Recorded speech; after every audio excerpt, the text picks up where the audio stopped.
이어서 마켓 로드맵 함께합니다. 오늘 시장을 주도하는 업종과 특징주들 이슈에 대해서 심층 분석해보는 시간이고요. 골드스타에셋의 박철민 이사 화상으로 연결하겠습니다. 이사님 안녕하세요. 예, 안녕하세요. 예, 반갑습니다. 오늘장 컨텐츠 관련주들이 굉장히 약세 흐름을 나타내고 있습니다. 넷플릭스가 실적을 발표했는데 가입자 수가 11년 만에 감소했다는 소식, 시간의 거래에서 급락이 나타났다고 하더라고요. 넷플릭스의 하향세가 지금 어느 정도 수준인가요? 예, 넷플릭스가 지금 1분기 매출액이 77억 8천만 달러를 이제 기록했다고 발표되면서 예상치보다 좀 밑도는 수치가 발표됐죠. 그래서 여러 가지 11년 만에 방금 말씀하신 것처럼 처음으로 가입자 감소 기록했다는 소식에 주가가 시간의 거래에서 거의 25% 폭락하는 그런 모습을 보였습니다. 이제 외신에 따르면은 전 세계적으로 2억 2천만 명 가까운 가입자를 보유하고 있는 넷플릭스는 1분기에만 그 20만 명 가입자를 이제 잃었고, 또 2억이 넘는 가입자 중에 20만 명이 그렇게 커 보이진 않을 수 있는데, 이게 2011년 이후 처음이라는 점과 또 유료 가입자 250만 명 증가를 예상했는데 오히려 이렇게 가입자가 줄어드는 어떤 사태가 발생하면서 투자업계 실망이 더욱 큰 상황으로 풀이되고 있습니다. 또 최근 러시아의 우크라이나 침공 이후 러시아 현지 서비스를 이제 중단하기로 했고, 이 결정이 70만 명 가입자 잃는 결과를 낳기도 했고요. 그래서 월간은 넷플릭스의 이런 예기치 못한 실적 부진이 고평가 기술주 전반으로 변질이 될 것으로 이제 촉각을 곤두세우고 있고, 이런 여러 가지 25% 이제 시간이긴 합니다만 이런 큰 폭으로 하락을 하게 되면은 전반적인 그런 세계 시장의 어떤 기술주가 흔들리면서 전체적인 글로벌 시장 전반이 약세로 돌아설 수 있다는 그런 우려스러움이 지금 상황으로 연출되고 있는 상황입니다. 예, 넷플릭스 쇼크 소식에 오늘 국내 증시 관련주, 콘텐츠주들이 일제히 약세 흐름이 나타나고 있습니다. 드라마를 제작하는 스튜디오 드래곤, J콘텐츠리, A스토리 등의 주가가 약세 흐름을 나타내고 있는데요. 조금 더 자세히 봐주시겠어요? 예. 작년이랑 올해 초만 해도요, 그런 넷플릭스를 통해서 한국 콘텐츠가 굉장히 이런 세계 시청자들의 주목을 받았던 어떤 그런 모습을 보였었는데, 그런 어떤 공급하는 제작사들의 주가가 그러므로 이제 큰 폭으로 상승을 했지만, 긴밤에 이제 넷플릭스 1분기 실적 부진하고 또 여러 가지 회원들이 이제 빠지는 그런 모습을 보이면서 국내 콘텐츠 종목들 주가까지 지금 흔드는 모습을 보이고 있습니다. 현재 스튜디오 드래곤은 거의 6%까지 빠졌다가 지금은 한 조금 이제 밑골이 달고 3%대 하락한 8만 8천 원 선 거래되고 있고요. J콘텐츠리는 3.9% 내린 5만 1,700원 선에서 거래 중이며, A스토리는 3%대 하락한 3만 원대 이렇게 거래되는 등 콘텐츠 관련주들이 전반적으로 이제 하락세로 이제 보이고 있습니다. 이들 회사는 그 넷플릭스 이제 전체적인 콘텐츠를 방금 말씀드린 회사는 콘텐츠 공급하는 회사이고요. 예를 들어서 A스토리 같은 경우에는 우리가 잘 알고 있는 킹덤이라던가 시그널 이런 어떤 드라마를 제작하는 그런 제작 회사이고, 덱스터도 킹덤 시즌 1, 사냥의 시간, 승리호, 낙원의 밤, 오징어 게임, 지옥, 우리가 이렇게 한 번씩 들어봤을 만한 그런 콘텐츠 드라마의 영화 그런 것들의 작업에 참여한 기업이 있는 어떤 기업이고, 또 스튜디오 드래곤도 최근 넷플릭스 이제 선순위 그런 드라마죠. 소년 심판 제작사인 지티스트를 자회사로 두고 있는 회사입니다. 근데 사실상 관련된 직접적인 연관이 있는 회사라 할 수 있겠죠. 그래서 이런 넷플릭스에 직접적인 어떤 연관되어 있는 국내 콘텐츠사들의 하락세가 좀 더 이렇게 많이 두드러지게 나오고 있는 그런 모습입니다. 네, 넷플릭스 하면 늘 따라오는 이슈가 망 사용료인데요. 얼마 전에 넷플릭스와 국회 과학기술정보방송통신위원회가 면담을 하기로 했었는데 이게 무산되기도 했었거든요. 어떤 쟁점이 오갈 것이라고 예상이 됐었는지, 또 이게 기업에 미치는 영향은 어떨지 좀 봐주십시오. 예.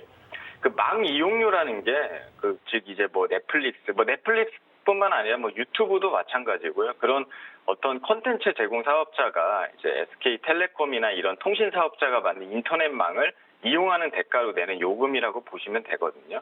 근데 이제 넷플릭스는 국내에서 막대한 수익을 사실상 냈는데, 이게 미국이랑 유럽, 일본과 달리 이제 국내에서는 어떤 망 사용료를 지급을 하지 않고 있어요. 그래서 이에 문제 제기한 지난해 이제 4월에 인터넷 서비스 제공사인 SK 브로드밴드에서 망 사용료를 내야 할 그 의무가 있다 이렇게 이제 서로 간의 어떤 소송전에 좀 시말리면서 여러 가지 좀 그런 리스크에 조금 떠하는 상황입니다. 근데 이제 1심에서는 패소를 했고 현재는 항소심을 진행 중인데 의무가 없다고 이제 주장을 했는데 뭐 1심에서는 패소를 했다. 그리고 항소심이 진행 중이다는 건 그만큼 이제 다시 한번 망사용료를 지급할 여지가 있다는 걸 말하는 것이죠. 그래서 뭐 SK 통신사 측은 이제 3년 동안 뭐 트래픽 용량이 24배 폭증했다면서 역소송을 냈고 또 법원 감정 결과에 따라서 넷플릭스가 이제 지급해야 될 그런 사용료가 뭐 거의 한 1,000억 원에도 이를 수 있다고 이렇게 전망을 하고 있습니다. 그래서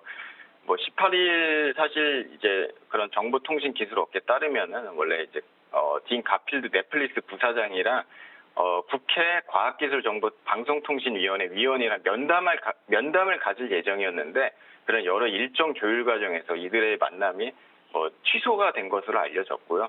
그렇기 때문에 또 계속적으로 국내를 비롯한 뭐 여러 국가나 뭐 국내도 마찬가지로 통신업계랑 또 인터넷 콘텐츠 업계 간의 그런 망 중립성에 대해서 여러 가지 지속적인 의견 충돌이 되는 상황입니다. 그러니까 만약에 이제 그 소송에서 통신사 측이 이긴다면 당연히 이제 통신업에 대해서 여러 콘텐츠 회사에서 망 사용료에 대한 그 사용료를 지급을 이제 해야 되니까 통신업 쪽은 추가적인 이익이 예상이 되는 것이고 당연히 반대로 이제 넷플릭스처럼 이런 어떤 콘텐츠 사업가는 당연히 비용 증가로 인해서 수익성 악화로 인해서 조금 더 어떤 주가에 악영향을 끼칠 수 있겠죠. 그렇게 되면은 그런 국내 관련주들 이제 넷플릭스가 이제 패소를 하게 되면은 여기에 대한 어떤 비용이 증가하기 때문에 국내 관련주들에도 이익 성장 우려가 될 수는 있는 상황입니다. 그러나 다만 뭐 우리나라가 조금 그렇듯 이런 어떤 비용 상승분이 주로 소비자에게 오히려 전가가 되는 그런 부분이 있기 때문에 만약에 소비자에게 전가가 된다면은 어떤 크게 뭐 어떤 영향을 장기적으로는 또 미치지 않는 부분도 있다고 개인적으로는 생각을 하는데 어쨌든 간에 지금 소송상으로 봤을 때 예측된 거는 망사용료를 지급을 해야 될 것으로 이렇게 아무래도 예상은 되고 있고요. 그렇기 때문에 단기적으로는 좀 수익성 악화로 관련주들이 조금 이익 성장의 우려가 될 수 있다. 뭐 이런 관점으로 좀 말씀을 드리겠습니다. 네, 잘 알겠습니다. 세계적인 흐름을 보면 이 OTT 시장이 확대가 되고 있고 국내에서도 관련 사업을 하는 기업들이 속속 나타나고 있는데요. 넷플릭스 가입자 수 감소 소식에 오늘 이렇게 콘텐츠주들이 급락하고 있는데 이게 어떻게 얼마나 큰 악재로 작용하는 건지 좀 봐주십시오. 예. 사실 그 OTT라는 것이요. 보면은 뭐 인터넷으로 영화, 드라마, 이제 각종 영상을 제공하는 서비스잖아요. 정확히. 그러니까 이게 뭐 꼭 넷플릭스뿐만 아니라 뭐 우리가 좀 익숙한 왓챠, 뭐 웨이브, 티빙, 디즈니 폴리스 등 또 다양한 그런 OTT 서비스 그런 기업들이 올라오고 있거든요. 근데 다만 이제 넷플릭스가 우리나라에서 또 세계적으로 좀 압도적인 부분이 있는 것이죠. 그래서 아무래도 이 넷플릭스에 인해 반사이익을 얻었던 관련주들의 금일 조금 더 큰 어떤 타격을 받는 것 같습니다. 뭐 처음에 말씀드린 스튜디오 드래곤이 대표적이고요. 반면에 이제 같은 어떤 콘텐츠 관련 기업인데도 뭐 손오공을 예로 들면은 뭐 OTT 관련주로 편입이 되어 있어도 오늘 뭐 윗꼬리를 달았지만 주가가 오히려 조금 더 오르는 어떤 양상을 보이고 있어서 넷플릭스와 조금 관련이 먼 기업일수록 좀 덜 빠지고 관련된 기업일수록 조금 더 많이 빠지는 그런 모습들을 이렇게 보이고 있습니다. 근데 뭐 또 이제 지분율 문제도 있고요. 뭐 버키 스튜디오 같은 경우에는 이제 이정재 씨가 성립한 아티스트 컴퍼니 지분을 보유하고 있다는 점에서 뭐 넷플릭스와 또 연관성을 무시할 수가 없고 또 계속되는 이제 하락으로 연결이 되어 있습니다. 이제 결론적으로 금일 이제 넷플릭스 사태가 뭐 관련주들 주가가 진짜 뭐 빠지는 이유가 뭐 넷플릭스랑 많이 연관된 기업일수록 좀 많이 이렇게 빠지는 모습을 보이는 게 맞는 것 같아요. 근데 꼭 이제 그런 것만 있는 건 아니고 넷플릭스 사태뿐만 있는 게 아니라요. 최근에 뭐 코로나 대유행 이제 수혜가 끝나고 있다는 점도 이제 외부 요인 중에서 가장 큰 요소 아닐까 싶습니다. 뭐 코로나 유행 때는 이제 재택근무나 격리 봉쇄 조치 확산되면서 뭐 가정에서 즐길 수 있는 그런 OTT 산업의 특수를 누렸는데 이제 글로벌적으로 코로나 정식 전환으로 올해는 좀 역효과가 발생할 수 있다는 그런 분석이 나오고 있습니다.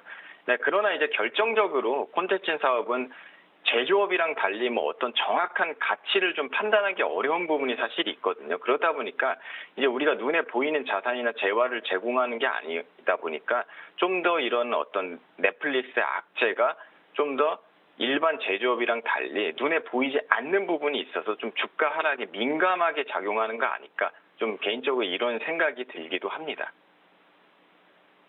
예, 이제 컨텐츠 주들에 대해서 투자의 관점으로 좀 접근을 해보겠습니다. 앞서 말씀하셨던 것 같이 관련주들이 밑꼬리를 길게 달고 지금 주가가 그래도 많이 위로 올라와 있는 상황이잖아요. 그렇다는 건 이제 가격이 낮아진다면 사겠다는 수요도 그만큼 많이 있다는 건데 지금 이렇게 가격이 많이 빠질 때 사 담아도 괜찮은 걸까요? 뭐 굉장히 저 같은 경우에는 사실 이 뭐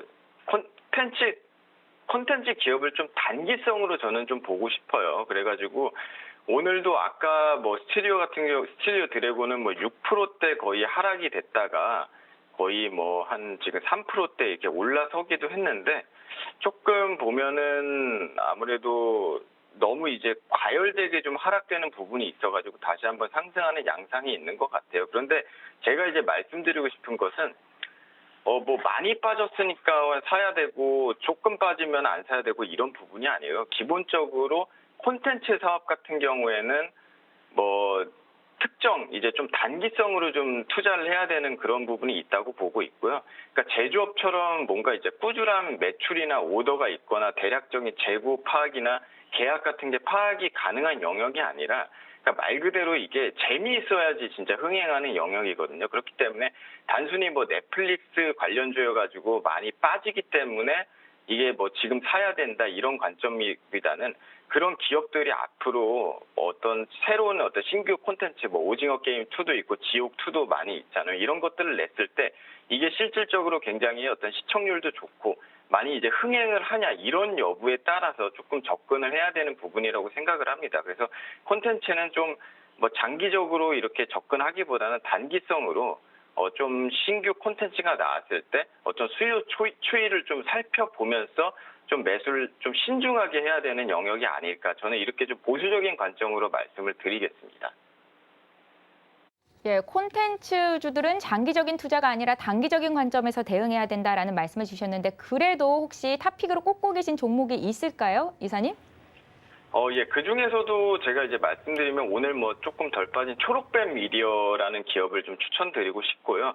이제 초록뱀 미디어는 콘텐츠 사업이기도 한데 어느 정도 사업 다각화로 그 리스크가 많이 분산돼 있는 종목으로 이렇게 개인적으로 보고 있고요. 뭐 영화 킹덤 시리즈로 해서 넷플릭스 관련주이기도 하고 또 NFT 관련주이기도 하고요. BTS 관련주이기도 하면서 비콘텐츠 영역의 매니지먼트 사업 그런 기업이기도 합니다. 그래서 어느 정도 이런 사업이 분산되어 있고, 또 오늘 넷플릭스 쇼크에도 불구하고 주가가 그렇게 크게 빠지지가 않았거든요. 그만큼 넷플릭스의 의존성이 조금 낮다고 전체적인 투자 주체가 보고 있다고 이렇게 생각할 수 있겠죠. 때문에 뭐 현재 한 2,600원 정도 하는데 이런 주가에서 어느 정도 분할 관점에서 담아가면은 수익이 날 수 있는 구간 아닐까 이렇게 보고 있고요. 다만 아까 방금 말씀을 또 드렸지만 이제 콘텐츠 사업 특성상 뭐 특정 어떤 제작단 영화나 드라마가 인기몰이가 됐을 때, 또 이게 뭐 단기성 어떤 테마성으로 급등하는 모습을 나올 때